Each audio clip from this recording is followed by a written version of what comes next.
ഇത് ഓട്ടോറിക്ഷ മനസ്സിലായി. ഈ റബ്ബർ ഇൻഡസ്ട്രീസുമായിട്ട് ബന്ധപ്പെട്ട് ചെറിയൊരു മുതലാളി അതല്ല ചെറിയ എന്ന് പറഞ്ഞാൽ ഇച്ചിരി വലിപ്പിച്ച ചെറിയൊരു റേഷൻ കട. അപ്പൊ അവളവിടെ വണ്ടി ഇട്ട റേഷൻ കട. ശരി ശരി. അപ്പൊ എല്ലാരും അത്യാവശ്യം ജീവിക്കുന്നുണ്ട്.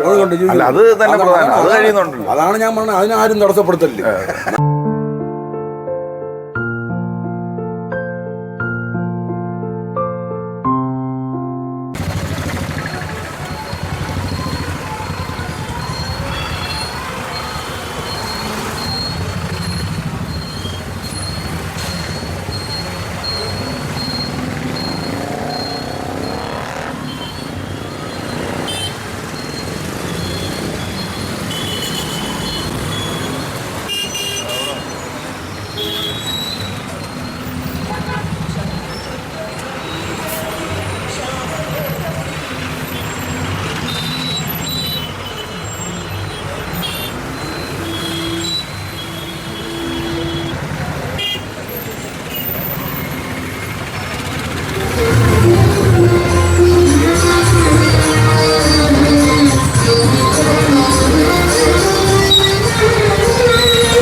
ബാലരാമപുരത്തിലെത്തി.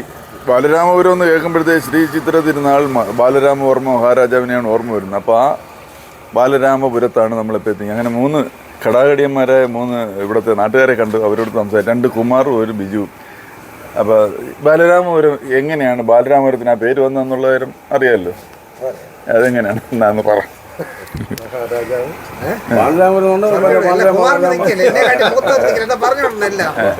ബാലരാമപുരം മഹാരാജാവ് ബാലരാമപുരം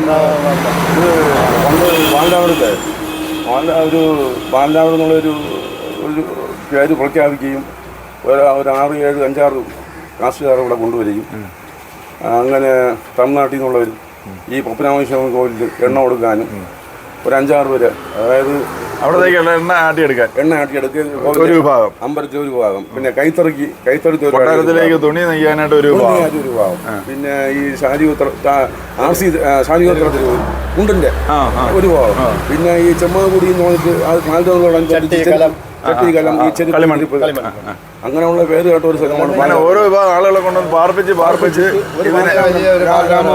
പേര് കിട്ടും.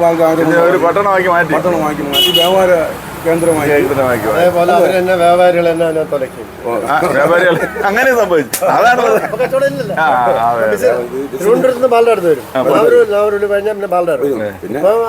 ഇപ്പൊ ബാലരാമത്തോടെ തിരുവനന്തപുരത്തോട്ടുമ്പോ ബിസിനസ് പരമായിട്ടുള്ള ഒരു എല്ലാ മേഖലയും കഷ്ടപ്പെട്ട് പാവപ്പെട്ടവർ ജീവിച്ച് മുന്നേറി പറഞ്ഞതിന് അതിനെ മറ്റുള്ള വ്യാപാരിയായിട്ട് തന്നെ അത് അവരെ മുന്നേറാൻ വിടാത്ത ഒരു സാഹചര്യവും അത് അവരുടെ ഒരു കുത്തകയാക്കി മാറ്റി. അപ്പം അങ്ങനെയുള്ള ഇടയ്ക്ക് ആൾ കച്ചവടം ചെയ്ത് വരികയാണെങ്കിൽ അവർ മുമ്പ് പോകാൻ പാടില്ല എന്നുള്ള രീതി പല പ്രശ്നങ്ങളും കാര്യങ്ങളും അങ്ങനെയുള്ള ഒരു അങ്ങനെയാണ് ഇത് നശിച്ചു പോയത്. ബാലരാമപുരത്ത് താമസിക്കുന്നതുകൊണ്ട് കാലം എത്രയായി? ജനിച്ചത് വളർന്നല്ല ബാലരാമപുരക്കാരൻ. പക്ഷേ ഈ മറ്റേ പണ്ട് ഈ ട്രക്കർ സർവീസ് ഉള്ളപ്പോൾ അവർ വേറെ വിളിച്ചു പറയുന്ന വേറെ പേരായിരുന്നല്ലോ.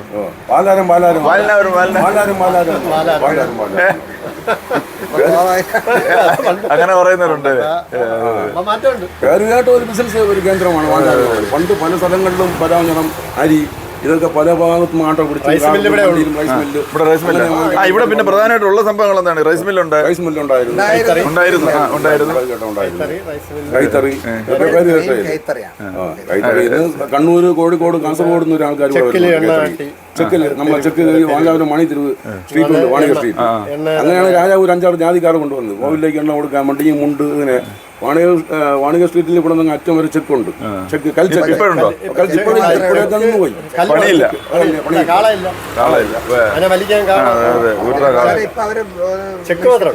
ചെക്കൊക്കെ ഇപ്പോഴും സൂക്ഷിച്ചിട്ടുണ്ട്. അവിടെ കാണുമല്ലേ പാറയല്ലേ, നശിച്ചു പോകത്തില്ല.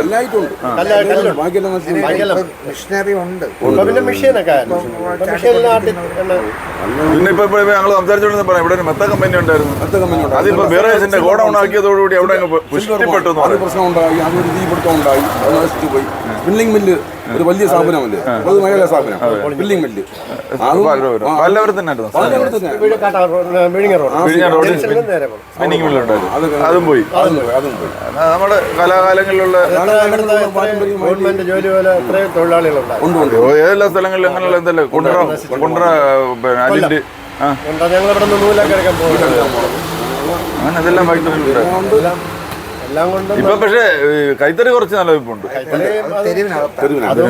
അല്ല ഞങ്ങളിപ്പോ പയറ്റുള്ള അവിടെ ഒക്കെ പോയി. ഇവിടെയുള്ള ആൾക്കാർക്ക് വയ്യ, തമിഴ്നാട്ടിലുള്ള ആൾക്കാരാണ് കൂടുതൽ നെയ്യുന്നത്. ഇവിടെയുള്ള കുറച്ച് പ്രായമായ ആളുകൾ കണ്ണൊക്കെ ശരിക്കും കാണാൻ പറ്റുന്നോന്ന് സംശയമുള്ളവർ ഇങ്ങനെ ഇട്ട് അടിച്ചടിച്ച് അവരുടെ കാലം കഴിഞ്ഞാൽ പിന്നെ ആരും പിന്നെ അതൊരു ആർട്ടാണ് ശരിക്കും പറഞ്ഞത്. ഒരു ജോലിയൊന്നും ഉള്ളതിനപ്പുറം മെഷീനായി മെഷീനായെങ്കിൽ അല്ല ഇപ്പൊ എല്ലാ വീട്ടിലും നെയ്ത്തുകളുണ്ട്. അവരുടെ ഒരു ജോലിയുടെ ഭാഗമാണ്. ഇപ്പൊ ഒരു വീട്ടില് പശു വളർത്തുന്ന പറയുന്ന പോലെ ഒരു തറി ഇട്ട് അതിന്റെ അത് പറഞ്ഞ ആയി വരുമ്പോഴത്തേക്കും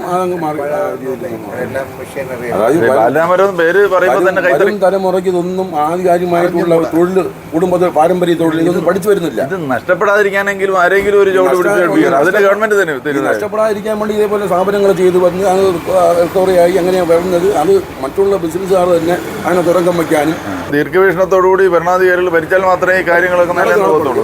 ഇപ്പോഴും ബാലരാമപുരം ജംഗ്ഷനിലെ ഈ ട്രാഫിക് ബ്ലോക്ക് മാറിയിട്ടില്ല. അല്ല പോലീസ് ആരെങ്കിലും പോലീസുകാർ നിൽക്കാൻ പറ്റുമോ? 10 മിനിറ്റ് കൂടുതൽ നിന്ന് കഴിഞ്ഞാൽ അയാൾ ശ്വാസം മുട്ടി മരിച്ചു. അത്രയ്ക്ക് പ്രഷറാണ് 4 സൈഡ്. പണ്ടത്തെ പഴയ രാജപാതയാണ്, പഴയ രാജപാത. ആ രാജപാതയുടെ വീതി ഇപ്പോഴും ഉള്ളു. ഒരു കാളവണ്ടിക്ക് പോകാനുള്ള വഴിയേ ഉള്ളൂ.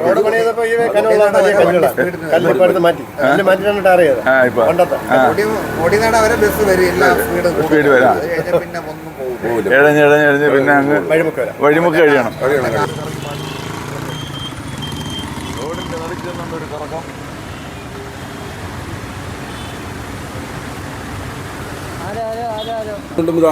ബാലരാമപുരം മുമ്പ് കൈത്തറിയുടെ ഫേമസ് ആണെങ്കിൽ ഇപ്പൊ ട്രാഫിക് ബ്ലോക്ക് കൊണ്ട് ഫേമസ് ആണ്. അതെപ്പോഴും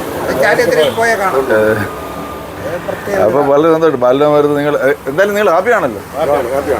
ഈ ചെറിയ ചെറിയ പ്രശ്നങ്ങളുണ്ടെങ്കിൽ നമ്മുടെ ജീവിത മാർഗങ്ങളൊക്കെ നടക്കുന്നുണ്ട്. അവരവരുടെ വർഷമാണെന്ന് മനസ്സിലായി. ഈ റബ്ബർ ഇൻഡസ്ട്രീസുമായിട്ട് ബന്ധപ്പെട്ട് ചെറിയൊരു മുതലാളി അല്ല അതല്ല ചെറിയ എന്ന് പറഞ്ഞാൽ ഇച്ചിരി വലിപ്പിച്ച ചെറിയൊരു റേഷൻ കട. അപ്പൊ അവളവിടെ വണ്ടി ഇട്ട റേഷൻ കട. ശരി ശരി. അപ്പൊ എല്ലാരും അത്യാവശ്യം ജീവിക്കുന്നുണ്ട്. അല്ല അത് തന്നെ പ്രധാനം. അത് കഴിയുന്നുണ്ട്. അതാണ് ഞാൻ പറഞ്ഞത്. അതിനാരും തടസ്സപ്പെടുത്തല്ലേ. മനുഷ്യന്റെ സ്വത്തിനും ജീവനും ഒരു സംരക്ഷണം വേണം. അപ്പൊ അത് നഷ്ടപ്പെടാനുള്ള അത് നഷ്ടപ്പെടാനുള്ള ഒരു സാഹചര്യത്തിലാണ് ഇപ്പൊ ഓടിക്കൊണ്ടിരിക്കുന്നത്. അത് നഷ്ടപ്പെടാതിരിക്കട്ടെ.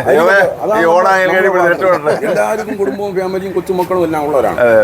അത് എല്ലാവരും ജീവിച്ചു പോകണം എന്നുള്ള ഒരു ഇതേ ഉള്ളൂ. അപ്പൊ സന്തോഷം. നിങ്ങളടുത്ത് കുറച്ചു നേരം സംസാരിക്കാൻ കഴിയും. ഞാനിങ്ങനെ യാത്ര ചെയ്ത് ഓരോ സ്ഥലങ്ങൾ കണ്ടുകൊണ്ട് പോവാ. റെങ്ങടെ അരിയൊക്കെ ഉണ്ടല്ലേ? നമ്മളിതല്ലേ, ഇതൊക്കെയല്ലേ നമ്മുടെ സന്തോഷം. ജീവിതത്തിൽ വേറെ എന്തോ ഇരിക്കും. നമുക്ക് അടുത്ത സ്ഥലത്തേക്ക് പോകും. വേറെ ഇനിയും ആളുകളുണ്ട് ഇതുപോലെ കുമാർമാരും ബിജുമാരും ഒക്കെ ഇനിയും കാണും. നമുക്ക് കാണാം.